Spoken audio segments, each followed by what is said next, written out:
안녕하세요. 포인트원 치과 원장 원기욱입니다. 오늘도 여러분과 함께 한 주제에 대해서 얘기를 나눠볼까 합니다. 예전에도 치아 살리기에 관해서 소개된 내용이기도 한데, 신경치료를 하고 크라운을 씌운 경우에 오랜 시간이 지나다 보면 뿌리 끝에 뼈가 녹고 염증이 생기는 경우를 종종 만나게 됩니다. 그 원인은 굵은 신경관이 보통 뿌리마다 하나씩 쭉 뿌리 끝까지 있지만, 뿌리의 끝쪽 3분의 1에는 잔가지들이, 나무의 잔가지들처럼 옆으로 뻗어나온 잔가지들이 많기 때문에 그러한 잔가지들이 남아있다가 염증을 일으키는 경우가 종종 있습니다. 그리고 안타깝게도 술자에 꼼꼼하지 못한 신경치료로 인해서, 예를 들면은 메인 신경 제거를 완벽하게 하지 않는다든가, 아니면 안쪽에 신경관 안에 있는 오염된 것들을 깨끗이 멸균해서 미생물이 거의 없는 정도까지 청결한 근간을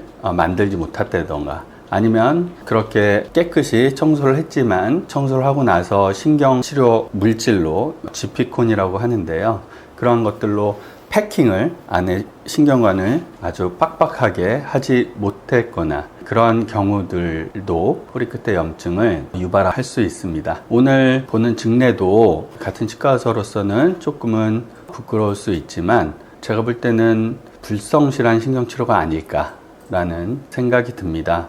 한 가지 여러분들께 신경치료 관련돼서 나누고 싶은 거는, 정말 우리나라 의료보험 체계는 여타 선진국의 의료보험 체계 중 가장 잘 되어 있고, 가장 오리엔티드된, 국민들에게 맞춰진, 국민들의 혜택을 최대화시킨 그런 의료보험입니다. 신경치료 또한 사실은 치과의사 입장에서는 저평가되어 있는 그러한 치료 중에 하나고요. 절대적인 수치로 비교하는 것은 조금은 무리가 있긴 하지만, 미국이나 캐나다나 북미의 경우에는 신경치료 어금니 하나 하는데 100만 원이 들기도 하고 그렇습니다. 그런데 우리나라는 5만 원 이내면 신경치료를 받으실 수 있죠. 아무튼 이런 좋은 혜택을 누리고 계시다는 것을 알아주시면 좋겠다라는 의미로 잠깐 번외로 말씀을 드렸습니다.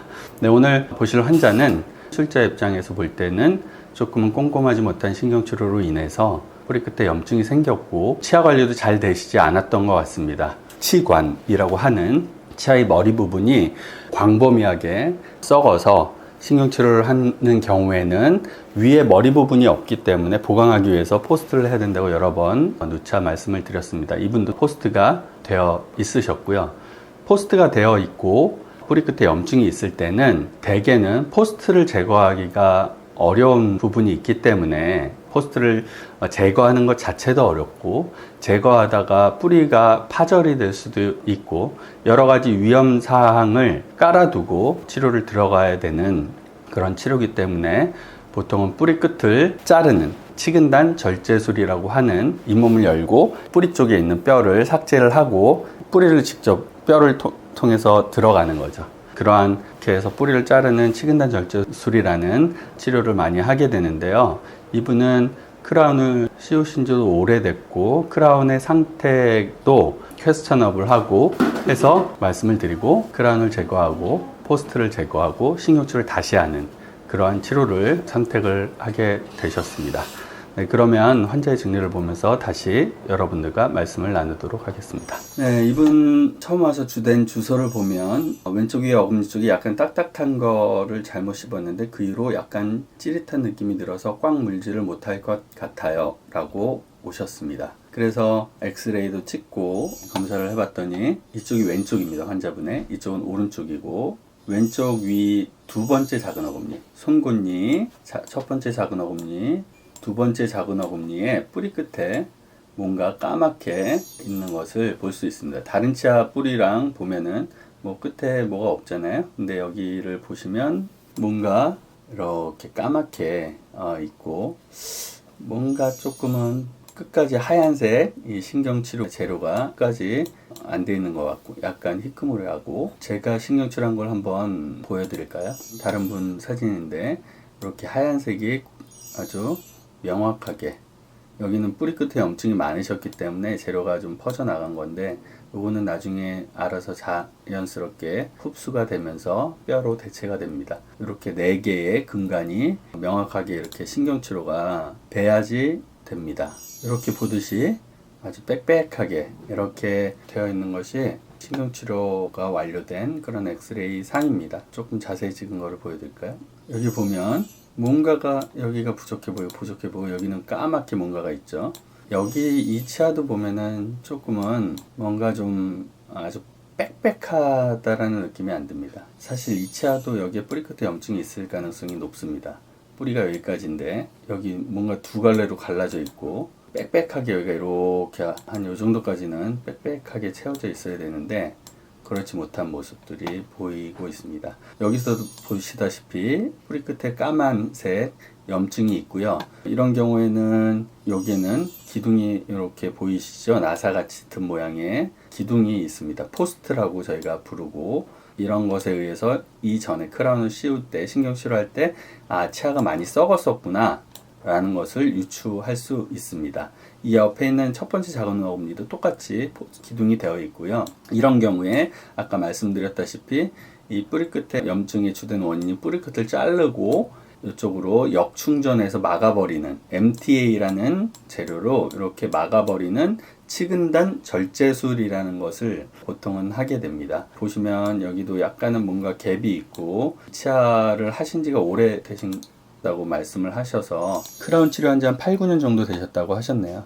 그리고 치아 뿌리가 금이 갔을 가능성도 있다라고 제가 진단을 했었습니다.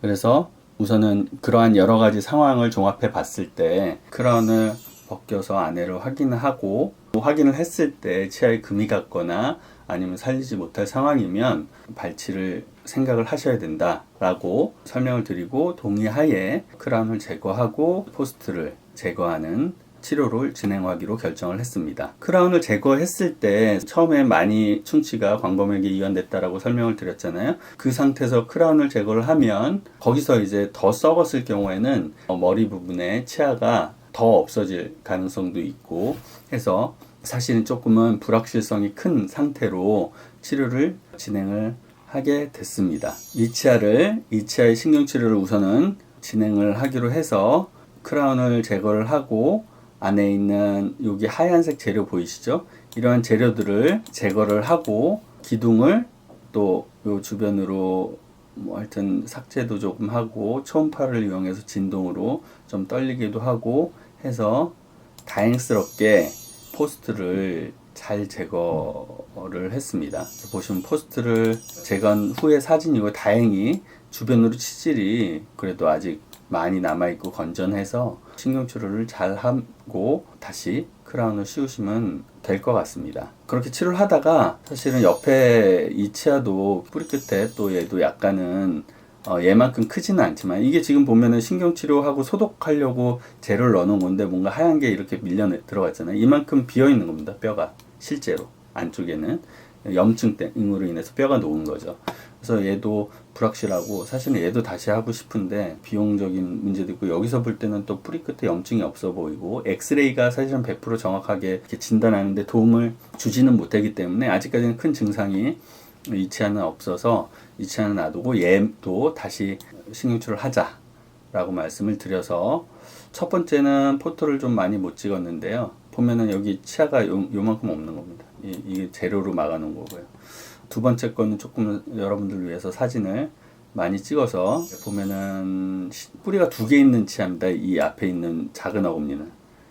두 번째 작은 어금니는 뿌리가 하나 있는데요. 첫 번째 작은 어금니는 거의 뭐 90% 이상 뿌리가 2개 이렇게 있고, 여기에 맞춰서 이제 신경치료가 돼 있는데 약간은 미진해 보이고, 이렇게 해서 크라운을 제거를 하고 본 상태인데 다행히 얘도 썩은 데는 없고, 이제 안에 있는 레진이라는 재료를 제거를 하고 포스트를 조금 더 노출시킨 사진이고요. 계속 이제 조금씩 여기 이렇게 보이실지 모르겠지만 여기 아직 레진이 조금 덜 제거됐고, 이게 참 힘든 작업인 게 치아랑 이 채워넣은 충전 물질, 보통 레진으로 채워넣는데 랑 잘 구분이 가지 않고요. 그래서 조심조심 예민하게 좀 시간을 가지면서 천천히 진행을 해야 되는, 조심스럽게 제거해야 되는 치료입니다. 그래서 조심스럽게 여기다 초음파로 진동도 주고, 여기 주변도 아주 가는 버가 있습니다. 그걸로 포스트 주변을 이렇게 갈고, 그렇게 해서 결국은 포스트를 제거를 했고요. 보통 포스트를 이쪽 근간에다가 하는데 여기 이분은 이쪽 근간에다가 하셨습니다. 뭐 문제는 없지만 아무튼, 그래서 또 다시 이제 여기 있는, 여기도 다 재료입니다. 충전 재료를 제거를 해가는 과정이고요. 제거된 포스트가 이렇게 나왔고, 여기가 이제 뿌리 쪽에 있는 거고, 여기는 좀 버로 갈고 뭐 이래서 조금 갈려 있는 모습이고요. 이제는 여기 완전히 이제 근간 끝이 보이죠. 여기 딱 점으로 찍힌 부분, 여기가 뿌리 끝쪽 부분이 되겠습니다. 그래서 여기 근간 하나, 여기 근간 하나를 다행스럽게 또 잘 찾았습니다. 이 근간 여기 이렇게 막힌 재료로 막혀 있기 때문에, 접착되어 있기 때문에 찾는 게 그렇게 쉬운 과정은 아닙니다. 대부분은 잘 안 하는 치료입니다. 저도 솔직히 잘 안 하고요.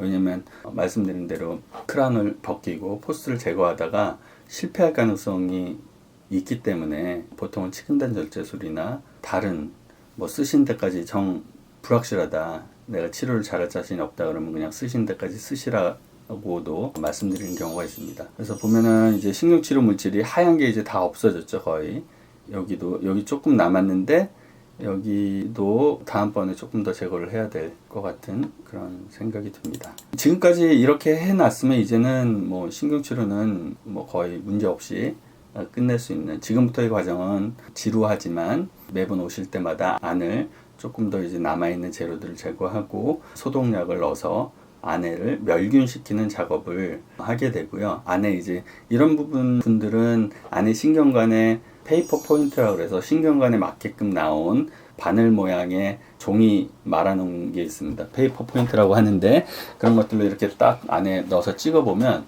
썩은 냄새가 확 나는, 안이 썩었다는 얘기죠. 오염되었다는 얘기고 미생물이 증식하고 있다는 또한 얘기가 되겠습니다.